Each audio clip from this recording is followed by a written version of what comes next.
Welcome to our 5 on 5. Please be joined today by Ed Smith-Burns, the Outreach Director for La Clinica, as well as Ginny Miller, a Wellness Coach for La Clinica. Thank you both so much for being here today.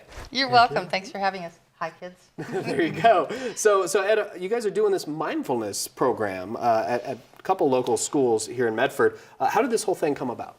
So this came about through a discussion La Clinica had with the Medford School District around issues that teachers were experiencing with behavioral problems with kids and how we might be able to address it in conjunction with some of the mental health services that we provide at our school-based health centers.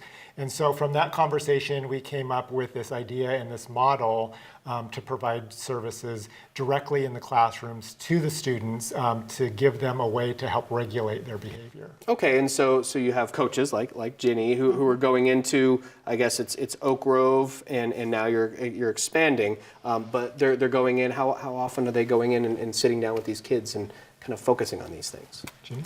Well, the model that we used last year was to go in at the first 20 minutes of the day and then the last 20 minutes of the day to teach mindfulness skills. And if you can imagine, kids coming in with all sorts of issues, we don't know where they came from or how chaotic their morning might have been. Sure. They come through the door, they've been playing and at recess or whatever, and then we expect them to sit down and quietly learn.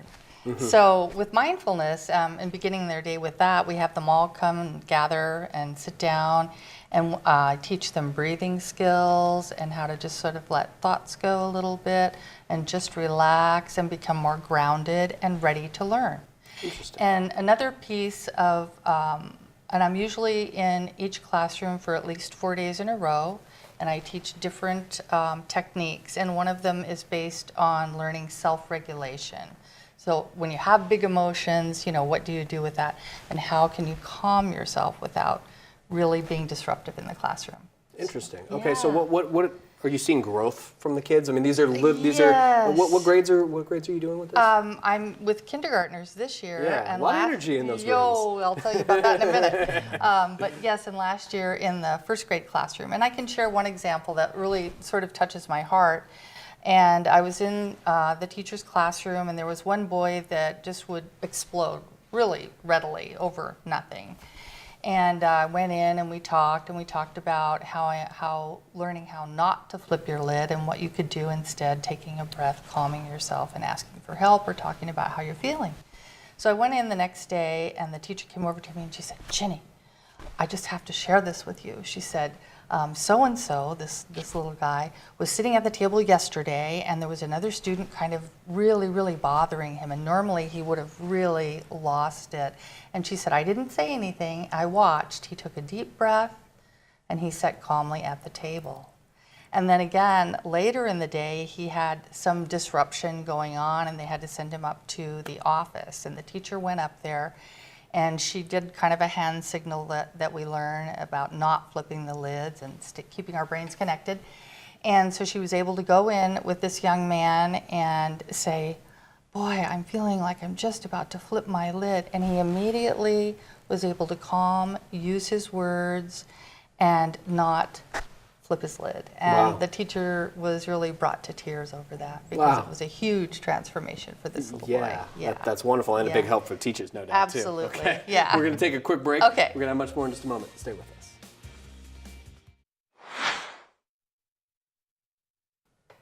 Welcome back to our 5 on 5. We're going to hear with Ed Smith-Burns and Ginny Miller from La Clinica. We're talking about this mindfulness program you guys are doing in a couple of Medford schools. Ginny, what kind of impact are you seeing in the classrooms where you're teaching this stuff? It's really tremendous, and in a very short period of time, I'm noticing changes. I'm in the kinder class this year. It's my second day. So the first day yesterday was kind of noisy and loud and just a lot going on.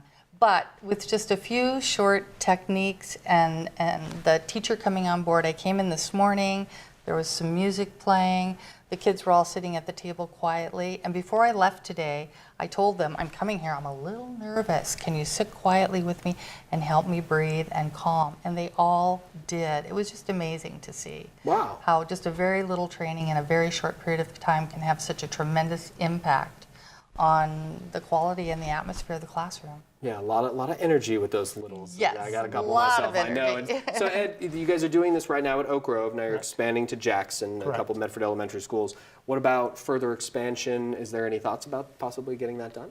Yeah, what we're hoping to do this year is to get some data around the services that we're providing. We had a lot of really great stories from last year about how it benefited the class and the teachers. And so this year we want to collect data to support that and be able to replicate that at a different school. So we'll be at Jackson Elementary in March to provide services there.